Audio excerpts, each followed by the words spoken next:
அல்லாஹ் உன்னுடைய பட்டோலைகளை படித்து காமித்தார். அடியானே, இந்த இடத்தில் நீ இந்த தவறை செய்யவில்லையா? அடியானே, இப்படிப்பட்ட தவறை நீ ஈடுபடவில்லையா?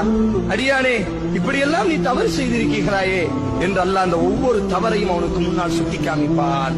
அடியான் அழுது கொண்டே சொல்வான், நாம் யா ரப்பி, எனது கருணையாளனே, என்னை படைத்த ரப்பே, நான் அந்த பாவம் செய்திருக்கிறேன் யா அல்லாஹ், நான் அந்த பாவம் செய்தேன் யா அல்லாஹ், நான் அந்த பாவம் செய்தேன் யா அல்லாஹ், நான் அந்த பாவம் செய்தேன் யா அல்லாஹ் என்ற அந்த அடியான் அழ ஆரம்பித்தவுடன் அல்லாஹ் ரப்புல் ஆலமீன் சொல்வான், நண்பு அடியானே, நீ கவலை அடைய வேண்டாம், உனது கால்கள் நடுங்க வேண்டாம்.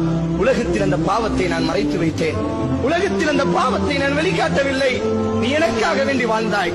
நீ பாவம் செய்தாலும் என் பக்கம் நீ மீண்டு வந்தாய். நீ பாவம் செய்தாலும் என்னை மன்னிக்கக்கூடிய ரப்பு ஒருவன் இருக்கிறான் என்று அந்த பாவத்தை விட்டு திருந்தினாய். என் பக்கம் நீ ஓடி வந்தாய். பகலிலே பாவம் செய்தால் இரவிலே கரத்தை தூக்கினாய். இரவிலே பாவம் செய்தாய், பகலிலே கண்ணீர் வடித்தாய்.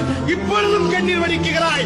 உலகத்திலும் நான் மறைத்தேன், இன்றைக்கும் நான் மறைக்கிறேன். நீ சொர்க்கம் நுழைந்து கொள். நீ அழ வேண்டாம், நீ கவலை அடைய வேண்டாம். உன்னை நான் துருவி துருவி விசாரிக்க மாட்டேன். உன்னை நான் மன்னித்து விட்டேன். இந்த பாவத்தை யாரிடத்திலும் நான் சொல்ல மாட்டேன். உனக்கும் எனக்கும் மட்டும் தான் தெரியும்.